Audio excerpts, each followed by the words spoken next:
Chapter 46. Into the Darkness. Cyranox pushed himself up from the cold stone, the metallic plates of his new coat scraping softly against the rough surface. He walked over to Iris, reaching into his storage ring with a thought. A few bottles of amber liquid materialized in his hands, their glass cool to the touch. Next came several wrapped items, the crinkling of paper barely audible in the night air, followed by 2 cans of food that clinked together softly. That should be enough for the time you will spend in there. I don't have a bag or anything, so you have to figure it out yourself. His voice was flat, but he met her silver eyes directly, a flicker of something unreadable passing between them.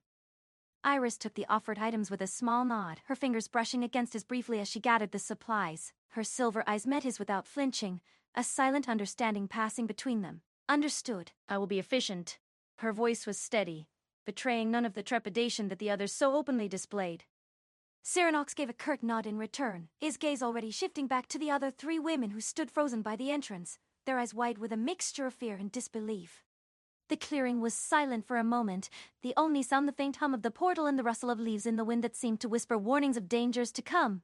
3 travel drones appeared at his side with a flash of blue light, their mechanical bodies humming softly as they stabilized in the air. As he walked over to one, the platform rising slightly to meet his weight, he said, "You 4, get on them, we are leaving." He got on one himself, and without waiting for any of them, lifted off, the drone accelerating with a sudden jolt that made him grip the edge.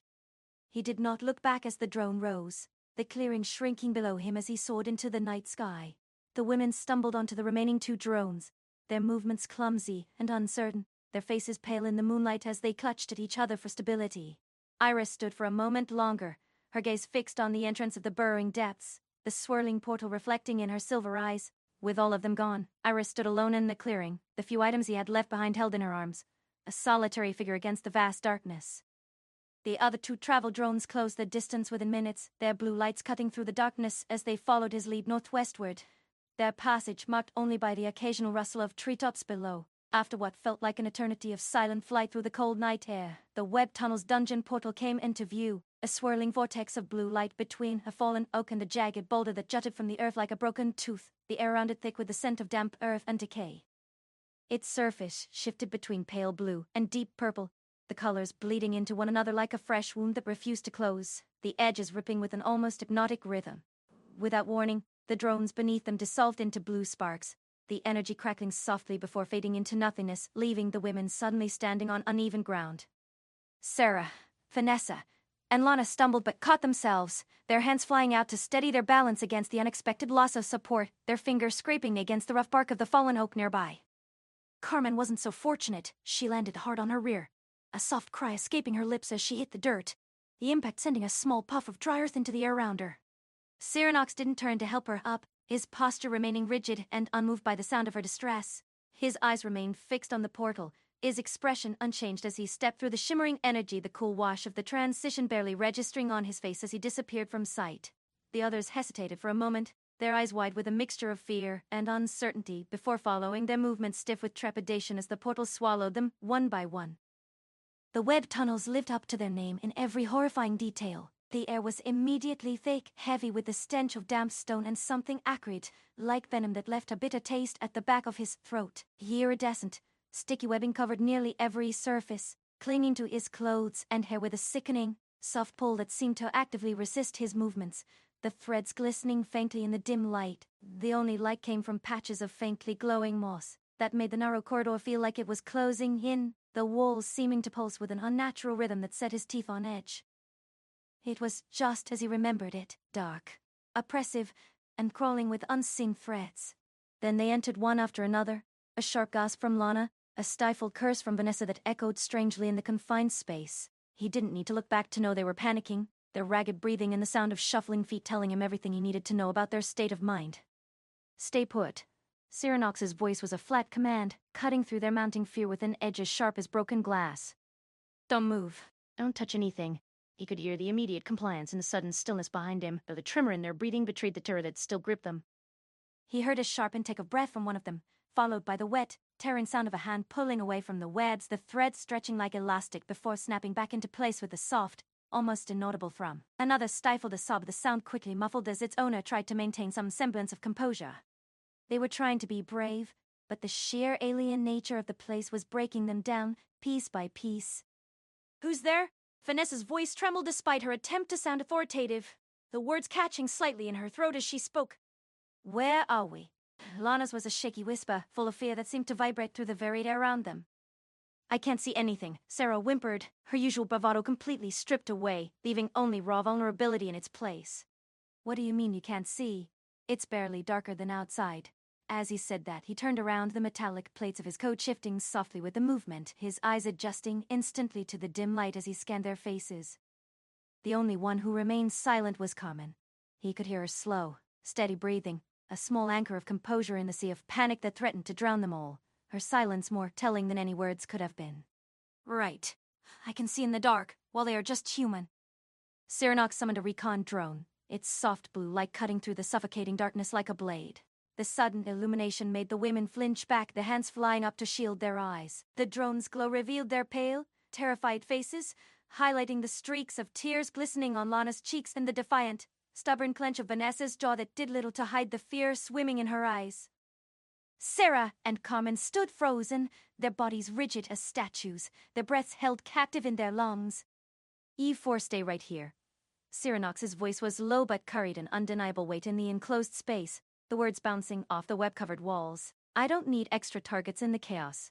His eyes swept over them one by one, a gaze that was both clinical and menacing. When you get your notifications, you walk out. The portal is just a few meters behind you, around the corner. He gestured down the sticky tunnel with his chin, a sharp, dismissive movement that sent a shiver down Lana's spine. Just follow the drone for now. It will guide you to the entrance. He turned toward them, his movements economical and precise as he pulled items from his storage ring with a thought. A thick wool blanket materialized first, its fibers looking surprisingly soft in the drone's blue light, was followed by several wrapped food items and 3 bottles of water that clinked together softly. He handed them out without ceremony, his fingers brushing against trembling hands as he did so, the brief contact sending a jolt of fear through each of them. You should be safe here, but just to be sure. His hand moved to his belt, his fingers closing around the hilt of a dagger. He pulled it free, the blade catching the drone's light as he held it out to them. The steel gleamed. The women stared at the weapon, then back at him, their expressions a mixture of confusion and dawning horror at the implication of his words. If something crawls back in here, stab it. Not that there will be anything left to be crawling back. His face was swallowed by the darkness of the tunnel, but Lana could have sworn she saw a grin that spoke of a slaughter to come, a flash of white teeth in the gloom that was more terrifying than any monster they might encounter. Without waiting for them to answer, he turned and walked down the tunnel, his movements silent and deliberate. After the darkness swallowed him whole, there were only the sounds of his boots tearing free from the webbing, a soft, rhythmic tearing that grew fainter with each step until it was gone completely, leaving them in a silence that was more terrifying than any noise. Vanessa held the dagger, her knuckles white as she gripped the hilt, the cold metal biting into her palm. She looked down at the blade, her mind racing with thoughts of escape and defiance. The cold steel a small, inadequate comfort in this terrifying place that seemed to press in on them from all sides. The sound of his footsteps faded, replaced by the soft hum of the recon drone as it hovered above them, its soft violet light reflecting on the web-covered walls. The women huddled together, their bodies trembling from a combination of fear and the damp, oppressive cold that seeped through their thin clothes. Lana stared into the darkness where he had vanished, her mind a whirlwind of conflicting emotions. She was terrified of him, of what he might do to them, but a small, desperate part of her clung to the hope that he was their only chance of survival in this nightmare. The air tasted of decay and something vaguely sweet, like rotting fruit, making her stomach churn with each shallow breath. Carmen watched him go, her dark eyes tracking his every move until the darkness claimed him completely. She said nothing, her face a mask of calm that belied the rapid beating of her heart. Her mind was working overtime, analyzing every word he'd said, every action he'd taken. She saw the dagger in Vanessa's hand, the food and water, the blanket, a small, fragile shield. The wool felt rough against her fingertips, its scratchiness a stark contrast to the silky webs that surrounded them. Carmen noticed how he had positioned the supplies just within reach, how the drone's flight created small islands of safety in an ocean of darkness. It was a calculated act, a display of control wrapped in a thin veil of concern. She understood the message he was sending, not just in words but in the subtle choreography of his departure. You're dependent on me. Chapter 47. Visible Improvements. Behind them, a few meters down the tunnel, the portal swirled with pale blue and deep purple light, pushing back more of the oppressive darkness than the recon drone's soft blue glow. The women huddled together on the blankets Cyrannox had left them, their bodies pressed close for warmth and comfort, the wool rough against their clothes. The portal's rhythmic pulsing cast dancing shadows across the web-covered walls, making the strands appear to writhe like living things in a shifting light. Lana wrapped her arms around herself, teeth chattering uncontrollably. She could feel the webbing clinging to her clothes and skin, a constant, nauseating reminder of their imprisonment, the sticky fibers pulling at her with every small movement. She squeezed her eyes shut, trying to block out the sight of the glistening strands that seemed to multiply in the dim light, but the damp, acrid smell was inescapable, making her stomach turn with each shallow breath. The air tasted of decay and something vaguely sweet, like rotting fruit, a combination that made her want to retch. Vanessa gripped the corroded fang dagger, and knuckles white from the pressure. She stared into the darkness, where Cyranox had vanished, a mind racing with possibilities and scenarios. She had always fought for what she wanted, using her wits and determination to carve out her place in the world, but this was something else. This was a world of monsters and magic, a place where the rules she had always lived by no longer applied, where strength wasn't measured in confidence or clever words, but in raw power and the willingness to kill.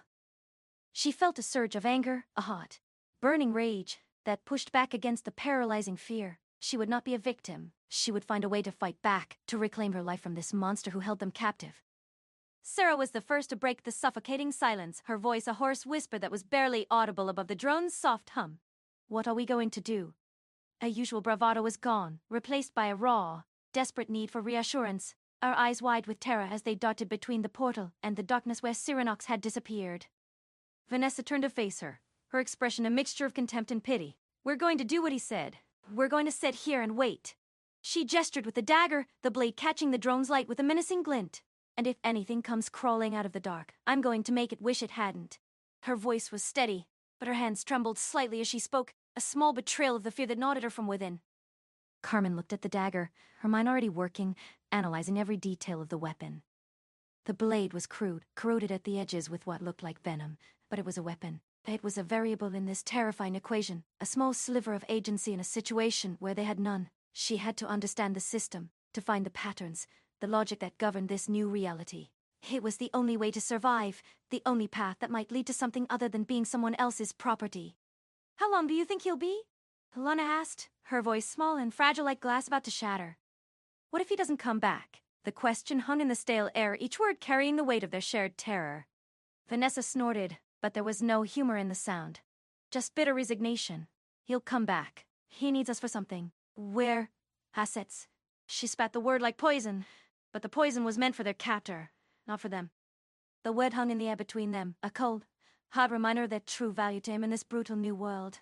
Lana shuddered violently, pulling the coarse wool blanket tighter around her shoulders as if it could ward off more than just the damp chill. Carmen watched them both, her mind a whirlwind of calculations and observations. She saw their fear, their anger, their desperation, and she understood on a visceral level. They were all just trying to survive, to find a way to make it through the nightmare that had become their reality, each coping in their own way. Vanessa with defiance, Lana with withdrawal, and Carmen with analysis. In a puff of blue sparks, the recon drone vanished, leaving them in the shifting glow of the portal behind them. The sudden plunge into deeper darkness made Lana gasp, her heart hammering against her ribs. They saw the flashes before they heard the sounds. A dim, pulsing crimson that painted the tunnel entrance in bloody hues. Then came the chittering and screeching of whatever lurked in the darkness of the tunnels, a cacophony of alien sounds that set their teeth on edge. Cyranox stood at the entrance of the first circular chamber while 4 assault drones fired on anything that moved, and he occasionally fired a shot with his rifle. The flashes illuminated the chamber for brief moments, revealing a nightmarish landscape of web-covered walls and floors with scattered cocoons hanging from the ceiling like macabre decorations. The flashes from Cyranox's rifle painted the chamber in brief, violent strokes of violet, each beam carving through the darkness.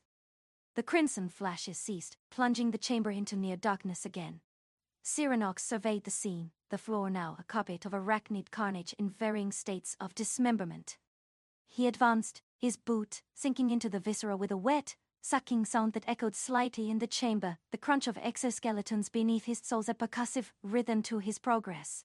His assault drones formed a defensive perimeter, their violet lights casting eerie shadows that danced like malevolent spirits as they moved in formation deeper into the dungeon's maw. The tunnels narrowed, the webbing growing thicker, clinging like a second skin that seemed to pulse with an unnatural warmth. Each time his drones detected movement, a volley of crimson beams lit the passage, reducing whatever scuttled in the dark to smoking chunks of chitin and ichor that hissed as they hit the web-covered walls. After the third such encounter, he lowered his rifle, the barrel still warm from previous discharges, the heat radiating through his gloved hand. His drones were efficient, their reaction time instantaneous, their fire precise. There was no need for his intervention. The system's extensions of his were handling the mindless cleanup. His stride lengthened as they approached the first expansive chamber, the air growing thick with the stench of venom and decay. The combination so potent, he could taste it at the back of his throat. There it perched in the center, the greater venom spitter. Its body, the size of a car, was a mass of coarse black hair that seemed to absorb what little light filtered through the chamber, creating an almost perfect silhouette against the dimly glowing moss on the walls. 8 spindly legs, each tipped with a glistening claw that clicked softly against the stone floor, supported its bulk. A cluster of black, unblinking eyes fixed upon him as he crossed the threshold, their gaze a palpable weight in the suffocating darkness, each eye reflecting the faint violet light from his rifle like tiny obsidian mirrors. "Let's test how durable you really are." With its fangs dripping with venom that sizzled when it hit the web-covered floor, it lifted its front legs and hissed, the sound echoing through the chamber like tearing metal. He didn't even flinch as he raised his rifle, the violet light along its barrel intensifying until it was almost blinding in the oppressive darkness as he aimed at the creature's head.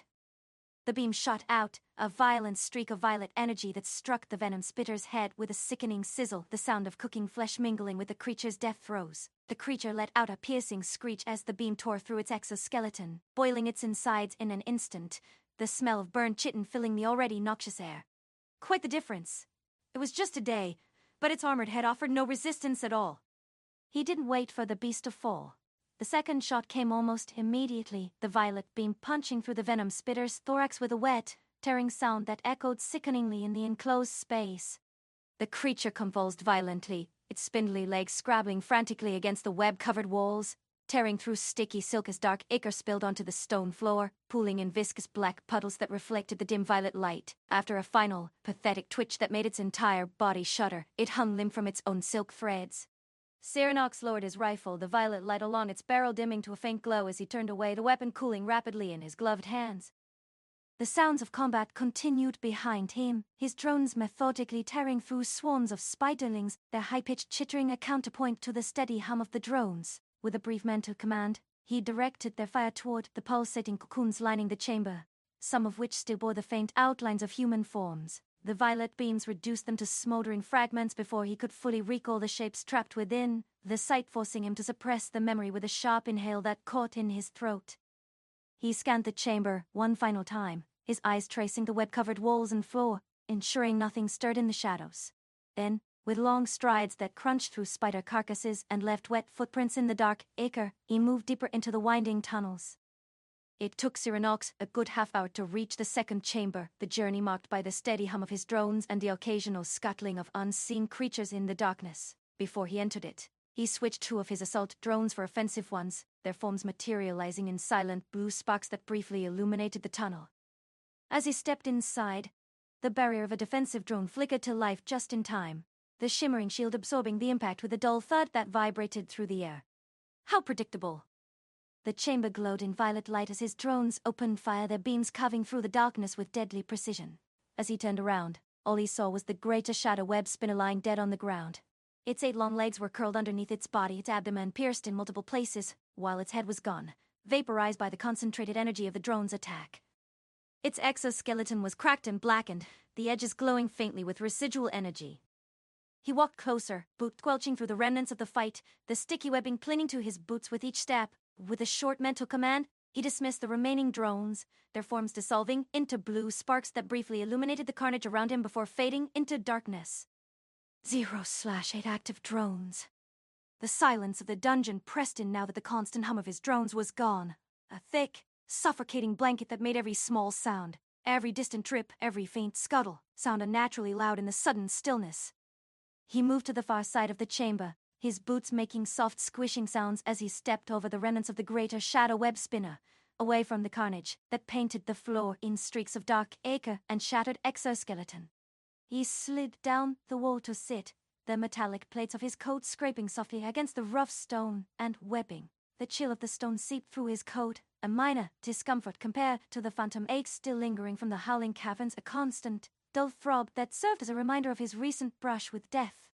I should have taken them with me. That way they would have seen the difference in strength. Cyrannox thought before he closed his eyes, the words tasting like ash in his mind, a bitter realization of missed opportunity. He focused on the slow, steady regeneration of his TP, feeling the faint, tingling sensation as energy trickled back into his depleted reserves, a process that felt agonizingly slow in the oppressive silence. The minutes stretched, each one marked only by the distant, rhythmic dripping of some unknown fluid from the chamber ceiling, a steady, maddening plink, plink, plink, that echoed in the enclosed space like a demented metronome. The acrid scent of burned venom and cooked spider flesh hung heavy in the air, a foul and persistent miasma that coated the back of his throat, making each shallow breath an effort. Chapter 48. Narrow Tunnels. Iris secured the makeshift satchel crafted from her shirt to her waist, the fabric straining against the items he had left her, the rough cotton digging into her skin with each subtle movement. She stood before the portal, its swirling energy shifting from the deep blue of cooldown to the brighter, more aggressive hue of redness, the change in luminescence pulsing like a predator's heartbeat. She knew what that meant. Her time had come. With a sharp tug, the eldritch sway tore free from the earth where it had been lodged, its massive frame a familiar weight against her back, the dark metal cold against her spine through the thin fabric of her shirt. She stepped into the vortex without hesitation, the cool wash of transition brief as the world dissolved around her in a kaleidoscope of blue and purple. The tunnel that greeted her was a world of damp earth and suffocating darkness, the walls weeping moisture that clung to her skin like a second, clammy layer. The portal's light behind her did little to push back the gloom, creating a small pool of pale blue at her feet before being swallowed by the oppressive shadows ahead. The air was thick with the scent of dirt and something else, something musky, the smell of ancient earth and things that scuttled in places sunlight had never reached. She tightened her grip on the eldritch swayhander, its faint eldritch glow offering a small measure of comfort as she cautiously advanced down the narrow tunnel, her free hand brushing against the rough-hewn walls to steady herself. The silence was absolute, broken only by the soft crunch of her boots on loose stone, each sound unnaturally loud in the confined space. Her senses were on high alert, her silver eyes scanning the darkness for any sign of movement, her ears straining for the slightest rustle or scrape. Her footsteps echoed in the confined space, each one a potential alert to whatever lurked in the shadows, the sound bouncing off the curved walls in a distorted pattern that made it difficult to pinpoint direction. The tunnel curved slightly, obscuring her view of what lay ahead, the darkness ahead seeming to writhe and pulse with a life of its own. She rounded a bend, her heart pounding in her chest, a steady, heavy rhythm against her ribs, her blade held ready before her, the eldritch glow casting strange, dancing shadows on the tunnel walls. There, in the center of the tunnel, were massive beetle-like creatures, their armored shells glistening in the dim light like polished obsidian, reflecting the faint glow of her blade in tiny, scattered pinpricks. Mandibles clicked together, a dry, rasping sound that made her skin crawl, the sharpness of it cutting through the thick silence like glass. It was a carapace crawler, its many legs carrying it forward with a slow, deliberate pace, the sound of its movement a soft, scraping whisper against the stone floor. Its antennae twitched, sensing her presence even as she stepped back, the long, sensitive appendages quivering in the still air. The confined space was her enemy. The eldritch swayhander, an extension of her own being, was too long for a proper swing, the massive blade clinking against the tunnel walls with the slightest movement, the sound echoing unnaturally. There was no room to maneuver, no space to build momentum. Her body pressed against the damp earth as she backed away slowly. She could only thrust and parry, her movements restricted by the close quarters, the creature's clicking growing louder, more insistent as it advanced, its shadow seeming to stretch and consume the narrow passage. The beetle charged, its massive head lowered, the armored plates grinding together as it gathered momentum for a ramming attack that promised to crush her against the unyielding stone. Iris sidestepped, the blade of her swayhander glowing with an unnatural turquoise light that cast eerie shadows against the damp earth walls as she brought it down in a short, powerful arc designed for maximum impact in the confined space. The blade struck the beetle's side just behind its forelegs, its razor-sharp edge cutting through the creature's armor with a sickening crunch that echoed through the tunnel like breaking bone. Dark, viscous fluid sprayed from the wound, its acrid scent filling the air as it coated the walls of the tunnel in sticky patterns that seemed to pulse in the dim light. The beetle let out a piercing screech, a sound that vibrated through the very stone of the tunnel, making her teeth ache with its intensity. It thrashed wildly, its powerful legs scrabbling against the walls and leaving deep gouges in the soft earth as it tried to dislodge, the blade embedded deep in its side, the weapon acting as a lever against its internal organs. Iris held on, her muscles straining as she fought to keep her grip on the hilt, her knuckles white against the dark metal. The creature's thrashing threatened to tear the weapon from her grasp or worse, crush her against the tunnel walls. With a final, desperate heave that sent a ripple through her entire body, she wrenched the blade free, the beetle's body convulsing one last time in a final spasm of agony before it lay still, a pool of its own dark blood spreading slowly across the stone floor, its metallic tang mixing with the earthy smell of the tunnel. Lured by the noise and the scent of blood, a horde of beetles swarmed from the darkness behind their fallen kin, their collective clicking creating a terrifying crescendo that filled the narrow passage. The narrow tunnel was suddenly a writhing mass of clicking mandibles and glistening shells that seemed to multiply with every passing second. Iris knew she couldn't fight them all, not in such a confined space where her greatest weapon was severely limited by the close quarters. She raised her left hand, palm forward, turquoise light coalescing around her fingers like liquid energy that sparked and crackled with contained power. With a whispered word that seemed to absorb the sound around it, she cast Mystic Ward, a shimmering barrier of energy flickering into existence between her and the oncoming swarm, its surface rippling like disturbed water. The beetles crashed against the ward, their frantic scrabbling unable to penetrate its magical shield, their mandibles scraping harmlessly against its surface as they piled up in a writhing heap of chitin and desperation. Seizing the opportunity while the swarm was contained, Iris focused her energy, her silver eyes glowing with an inner light that seemed to illuminate the tunnel from within. "Arcane strike," she intoned, her voice steady despite the chaos before her, the turquoise light of her Zweihander intensifying until it was almost blinding as she thrust the blade forward with deliberate precision. A wave of pure arcane energy shot from the tip, tearing through the swarm and vaporizing the beetles in a flash of brilliant light that left after images dancing in her vision, the sudden silence that followed almost deafening in its completeness. The tunnel fell silent again, the air thick with the smell of burnt chitin and ozone that clung to the back of her throat. Iris leaned against the wall, her chest heaving as she caught her breath, the exertion leaving her muscles trembling slightly. The mystic ward flickered and faded, leaving her exposed once more to whatever else might lurk in the darkness ahead. She pushed herself away from the wall, a grip on her Zweihander tightening as she continued down the tunnel, her movements now more cautious, more aware of the dangers that pressed in from all sides. The tunnel widened dramatically, the ceiling rising high above her, the walls becoming smoother as if worn by countless passing creatures. Thick roots of massive trees penetrated the ceiling, their gnarled forms weaving together to create a natural archway that seemed to stretch endlessly into the darkness. A soft, sickly green light emanated from packers of glowing fungi that dotted the walls, their luminescence creating eerie shadows that danced and writhed like living things with every slight movement of air. The tunnel opened into a vast, circular cavern, its walls lined with the same pulsating fungi, their light casting an ethereal glow across the scene that made everything appear slightly unreal.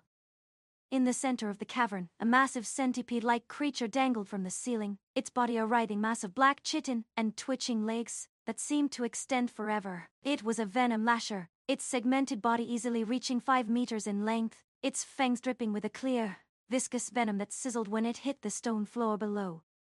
Iris froze, her heart pounding in her chest like a trapped bird as she stared up at the creature. It was unlike anything she had ever seen. A nightmare brought to life, its segmented body moving with an unnatural fluidity that defied its size.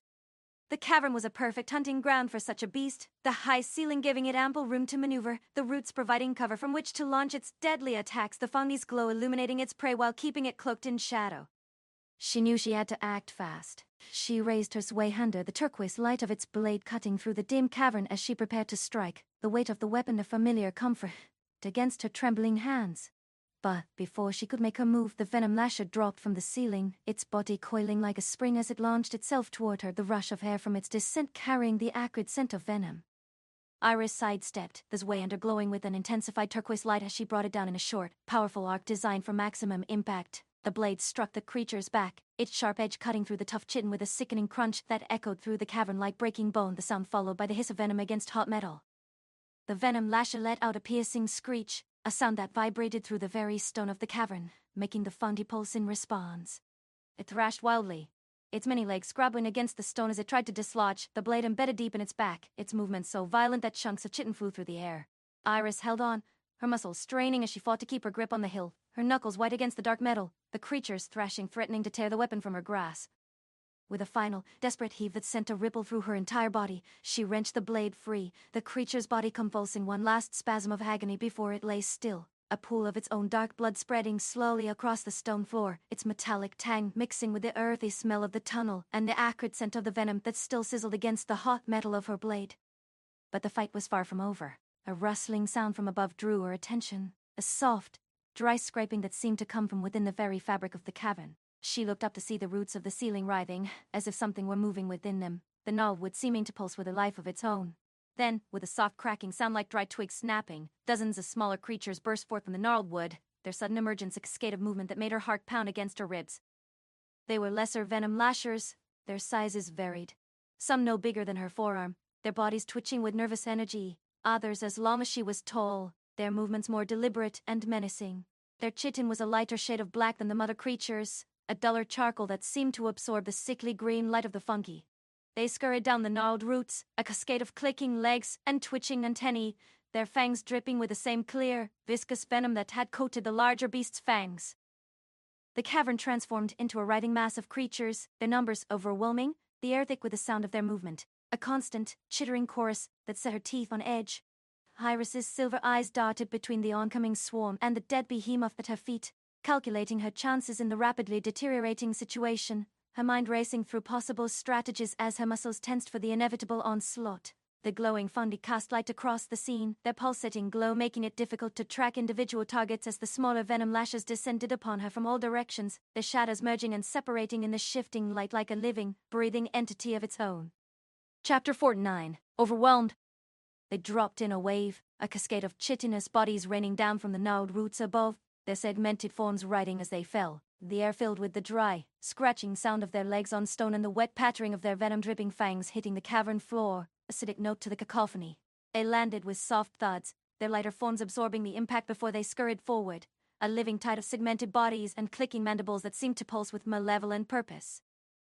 In seconds, they surrounded her, a shifting, chittering ring of black carapace and twitching antennae that seemed to close in with every breath she took. The pulsating fungi cast a strobing, sickly green light across the scene, the constant rhythm of their glow disorienting, turning the cavern into a vortex of movement and sound where each shadow seemed to writhe with a new threat, each click of their mandibles a fresh note in the dissonant symphony of the attack that pressed in on her from all sides. Iris reacted on instinct, her muscles tensing as this weighing her became a blur of turquoise light, slicing through the air in a tight, constrained arc that was more reflex than deliberate thought. Its massive size was a liability in the tight press of bodies, the blade clinking against the stone walls with each swing. She managed to sever two of the lashers, their dark ichor spraying across the stone in arcs that gleamed briefly in the pulsing light before vanishing into the growing darkness. But the blade was too cumbersome for the rapid, precise strikes needed against the swarm, each swing leaving her exposed for a split second too long. "Mystic Ward!" The words tore from her throat as she thrust her left hand forward, a shimmering barrier of turquoise energy flaring to life that reflected the sickly green light of the fungi in 1,000 tiny, dancing fragments. The lashers crashed against it, their bodies scrabbling uselessly against the magical shield, their claws scraping against the energy with a sound like nails on a chalkboard that sent shivers down her spine. The ward held, but the sheer number of creatures pressing against it was immense, their combined weight a constant pressure that made her arm tremble with strain. The sound of their bodies bouncing off the ward was a relentless, maddening patter that seemed to sync with the pulsing of the fungi, creating a disorienting rhythm that made her head spin. The light from the fungi, pulsing behind them, fractured through the ward's surface, creating a dizzying kaleidoscope of colors that seared her vision, making it difficult to track individual threats in the overwhelming chaos. A lasher, faster than the others, skittered up the wall behind her, using the crevices in the stone for purchase with a speed that defied its size. It launched itself from above, aiming for her exposed back, its fangs bared and dripping that caught the pulsing light like tiny, deadly jewels. Iris spun, this weighing her a heavy, unwieldy object as she tried to bring it around in time, her muscles screaming in protest at the awkward angle. She only managed to deflect the creature, its claws scraping against the flat of the blade with a sound like grinding metal before it fell back into the swarm, its momentum carrying it into two others below with a soft thud that was lost in the chaos. Another lasher scrambled over its fallen kin, its antennae twitching with predatory focus as it fixed its multiple eyes on her, its fangs bared in a silent hiss. Iris stomped down, her paw crushing its head with a sickening crunch that sent a spray of dark ichor across the stone floor, the scent of it mixing with the acrid smell of their venom. But for every one she killed, 3 more seemed to take its place, their numbers seeming to multiply with every passing second, their movements growing more frenzied. The cavern was a sensory nightmare. The strobing green light made it impossible to focus, the colors blending and separating in a dizzying dance that made her feel as if she were drowning in a sea of sickly green. The chittering of the swarm, amplified by the stone walls, was a constant, piercing drone that seemed to burrow into her skull, each click a fresh needle of sound that made her teeth ache. The ground beneath her feet was a slick, shifting carpet of twitching legs and dying bodies. The viscera of the fallen created a treacherous, unstable surface that threatened to send her sprawling at any moment. Then she felt it. A sharp, biting pain on her ankle that jolted through her entire leg like a bolt of lightning. She looked down to see a lasher, its fangs sunk deep into her flesh, its venom seeping through with a burning heat that made her skin crawl. Another one was climbing her leg, its sharp claws digging into her skin, drawing thin lines of blood that mingled with the venom, its segmented body a horrifying weight against her that seemed to pulse with a life of its own. Panic, cold and sharp as the creature's fangs, cut through her composure like ice through water. The ward flickered violently, the magical energy wavering as her focus shattered under the overwhelming assault. She couldn't breathe. The cavern walls felt like they were closing in, the pulsing fungi a mocking, hypnotic rhythm that seemed to sync with the frantic beating of her heart. This Wayhander, usually an extension of her own will, felt like a lead weight in her hands, its familiar grip suddenly alien and unwieldy. She was being consumed, not just by the swarm, but by the terror that threatened to drown her from within. A lasher crawled onto her back, its many legs scrabbling against her clothes with a dry, scratching sound that grated on her nerves. She could feel its weight, its alien presence pressing down on her, its antennae twitching against her neck. Another one was climbing her arm, its segmented body coiling around her forearm, its antennae twitching near her face, their delicate tips brushing against her cheek. She was drowning in a sea of chitin, the creature's bodies seeming to multiply with every breath she took. Blade, step! She vanished from the center of the swarm, her form flickering for a split second before reappearing near the cavern wall, her back pressing against the cool, damp stone. The sudden displacement sent the creatures closest to her stumbling, their simple minds unable to process her instantaneous movement.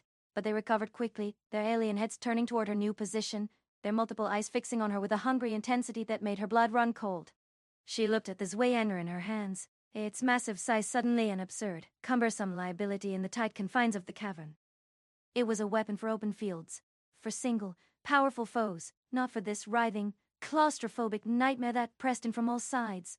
With a frustrated growl that was more animal than human, she chucked the blade aside. It clattered against the stone floor, its turquoise light finally extinguishing, leaving her in the pulsating green glow of the fungi, a lone figure against an overwhelming tide.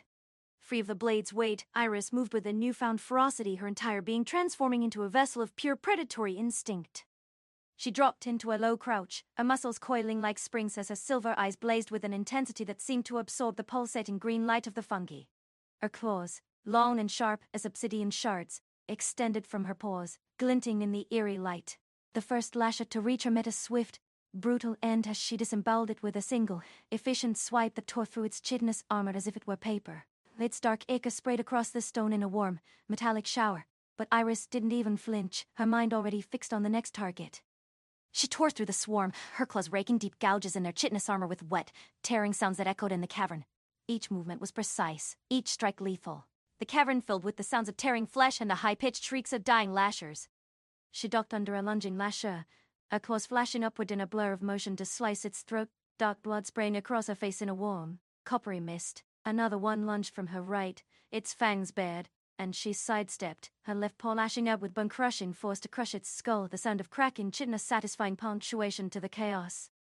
The sensory overload was still there, the pulsating light and deafening noise, but she no longer registered it. Her focus was absolute, her mind a blank slate of pure, instinctual rage that consumed everything but the kill. She fought her way toward the center of the cavern, her movements a relentless dance that left no room for hesitation or mercy. The cavern floor became a river of black ichor, slick and treacherous, the bodies of the dead and dying creating a gruesome carpet that shifted with every movement. Iris moved through it, her paws finding purchase on the slick stone more often than not, her claws digging into the viscera of the fallen to maintain her balance. Each step was a gamble, her paws sinking into the ichor-soaked mess, the bodies of the dead and dying shifting beneath her weight. The stench filled her nostrils. The lesser lashes fell before her, their carapaces cracking like brittle shells under the force of her assault, their lifeblood staining her fur in dark, sticky patches. Eventually the swarm thinned, their numbers dwindling under her relentless assault, the desperate chittering fading as more and more of them fell. The last of the lesser lashers scurried back toward the walls, but Iris was on them before they could escape, her claws flashing in the pulsating green light, their dying shrieks a final, fading echo in the cavern. Silence descended, heavy and absolute, broken only by the soft drip of ichor from her claws and the distant hum of the fungi. Iris stood in the center of the carnage, her chest heaving, her fur matted with blood and viscera that glistened in the eerie light.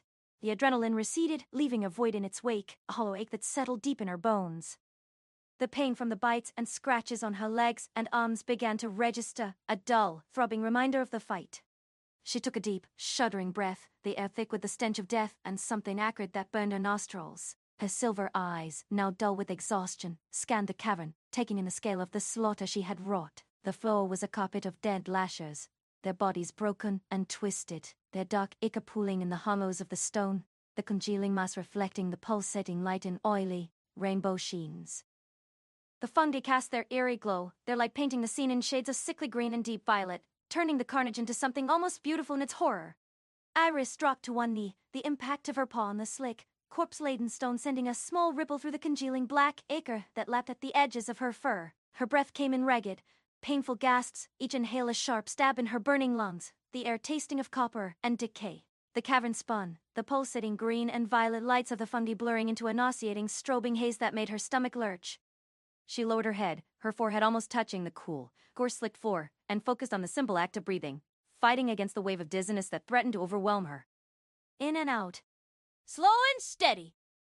The rhythmic sound of her own ragged breaths filled the sudden, oppressive silence, a stark counterpoint to the memory of the chittering swarm that had almost been her undoing. She stayed like that for a long moment, her body trembling with exhaustion, the pain from the bites and scratches on her legs and arms a dull, persistent thrum beneath the surface of her fatigue. The stench of death was thick in the air, a cloying, metallic smell that clung to the back of her throat, making her want to gag with every breath. She could feel the tackiness of drying ichor on her fur, each movement sending a fresh wave of revulsion through her system. Slowly, she pushed herself up, her muscles protesting with every movement, the strain making her limbs shake uncontrollably as she fought to regain her footing in the slippery morass of death. Chapter 50. Deeper down the tunnels. A silver eye scanned the carnage, a gaze falling upon her discarded Zweihander, its massive frame lying half submerged in the black ichor near the cavern wall. The turquoise light of its blade was gone, the weapon now just a piece of cold, black metal, abandoned in the aftermath of a desperate struggle. The sight of it, so still and lifeless, sent a pang through her chest, a reminder of how close she had come to losing everything. She stumbled toward it, her feet sinking into the gore-slicked floor with a wet, sucking sound that made her stomach turn. Each step was a battle, the thick, congealing blood pulling at her paws, the bodies of the dead lashers shifting beneath her weight. The distance seemed to stretch, the cavern walls receding as she pushed forward, the silence unnerving. The absence of the chittering swarm was a void that amplified her own ragged breaths and the pounding of her heart. After finally reaching the blade, her paw closed around the hilt. The leather was slick with ichor, the familiar grip a small comfort in the overwhelming chaos of the cavern. She pulled it free, the blade scraping against the stone with a harsh, grating sound that echoed in the oppressive silence. As she lifted it, a faint turquoise light began to glow along its edge, a soft, steady pulse in the oppressive darkness. It felt heavier than before, the memory of its clumsiness in the tight press of bodies still fresh in her mind, the frustration of being unable to wield it properly against the swarm, a bitter taste in her mouth, but it was hers. She couldn't leave it behind. With his Zweihander in her hands, Iris took a deep, shuddering breath and turned toward the tunnel that led deeper into the burrowing depths. The entrance was a dark maw, a promise of more horrors to come, the air inside colder, thick with the smell of damp earth and decay. She could feel the weight of the satchel at her waist, a small, insignificant detail in the grand scheme of things, the items within a reminder of his trust, however conditional. She entered the tunnel, the Zweihanders light a small beacon in the suffocating darkness. The tunnel was narrower here, the walls closing in on her, the ceiling lower, pressing down with an almost physical weight.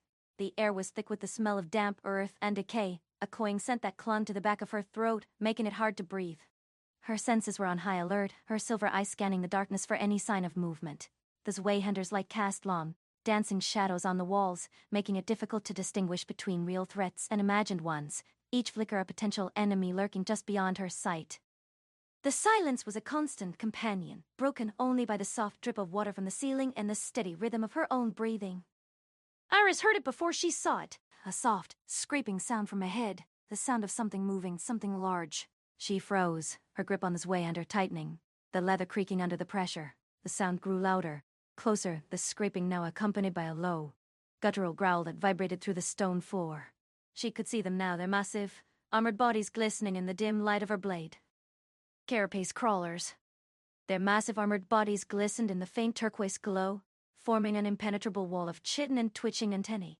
They filled the tunnel from floor to ceiling, their sheer bulk making passage impossible. She could see their multifaceted eyes reflecting the light of her blade like tiny, malevolent stars. She knew she couldn't take them all on at once, not in these tight confines, not with her body still aching from the brutal fight with the lashers. Every muscle screamed in protest, her strength waning with every ragged breath she took. But retreat was not an option. He had tasked her with this, and failure was not in her vocabulary. She had to push forward.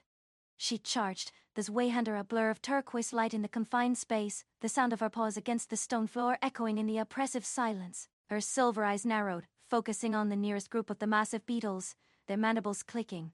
With a low growl that vibrated through her chest, she thrust the blade forward, her movements fluid and precise despite the exhaustion that threatened to overwhelm her.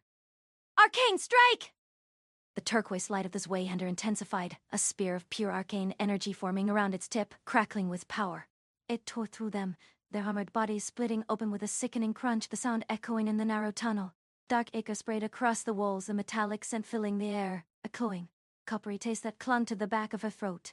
She shifted her stance, lowering herself into a more stable position as she brought the blade back for another strike, her muscles protesting with every movement.